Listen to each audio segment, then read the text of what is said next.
మీరు మర్చిపోయారా? ఇందులో ఈ పాపం మీకు కూడా వస్తుంది, ఈ పాపం మీకు కూడా తగులుద్ది. మీ మౌనం కూడా మొత్తం జాగ్రత్త, తరాలు నాశనం అయిపోతాయి. మీ మౌనం మంచిది కాదు. ఇది ఒక వెంకటేశ్వరుడికి జరిగింది కాదు. భగవంతుడికి నిరాకారుడు, ఆయనకి ఇవేం పట్టవు.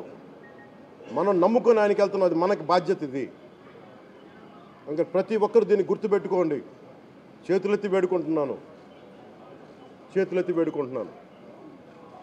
సగటు హిందూ మీరు సినిమా టికెట్లకు వెళ్ళిపోతారు. అభిమానులందరూ మీరు ఎవరు హిందువులు లేరా? సినిమా టికెట్ల కోసం చించుకుంటారు. సినిమాని మీరు కూర్చోడానికి మీరు మొత్తం మాట్లాడతారు. అందరిని అడుగుతున్నా, మొత్తం భారతదేశపు యావత్తు ఉన్న సినిమా అభిమానులు అడుగుతున్నా, మీరందరూ హిందువులే కదా? అత్యధికులు హిందువులే కదా? మీకు బాధ్యత లేదా? మీకు మీ సినిమా హీరోలు, నేను కూడా హీరోనే, నన్ను మించి దేశాన్ని చూడమని, సనాతన ధర్మాన్ని చూడమంటున్నా.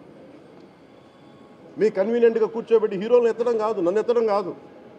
ధర్మం విఘాతం కలిగినప్పుడు ధర్మానికి మీరు మాట్లాడటం మీ బాధ్యత. నా తరం మేము కష్టపడుతున్నాం, ముందుకు వచ్చాం. ఎవరి కోసం పడుతున్నాం ఈ కష్టాలు? మాకు సరదా కాదు. ప్రతి ఒక్కరి ఇష్టానికి వచ్చి మాట్లాడుతూ ఉంటే బాధ కలుగుద్ది. అయ్యప్ప స్వామి దీక్ష చేసే వాళ్ళ మీద ఎంత ఇష్టారాజ్యంగా మాట్లాడతారు.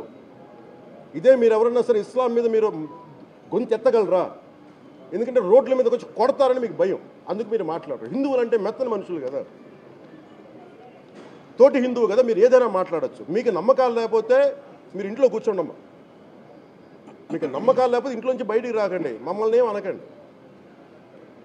మేము ఎలా పూజా విధానం ఎలా చేస్తాం, అలాగే ముఖ్యంగా ఫిల్మ్ ఇండస్ట్రీ కూడా నేను తెలియజేస్తా ఉన్నా. దీని మీద మీరు మాట్లాడితే మద్దతుగా మాట్లాడండి, లేదంటే మౌనంగా కూర్చోండి. అంతేగాని మీ మాధ్యమాల ద్వారా అపహాస్యం చేస్తే మటుకు ప్రజలు మిమ్మల్ని ఎవరు క్షమించరు. ఎందుకంటే చాలా డీప్ పెయిన్ ఇది. మీరు లడ్డూ మీద జోకులు వేస్తున్నారు. నేను ఒక సినిమా ఫంక్షన్లో కూడా చూశాను. Laddoo is a sensitive issue అని. Don't you ever say that. Don't you ever dare to say that, please.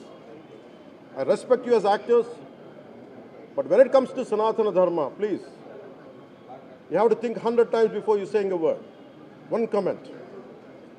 Thank you. Sir, భక్తుల్లో అంటే ఇష్యూస్ తర్వాత సార్ భక్తుల్లో కలజడి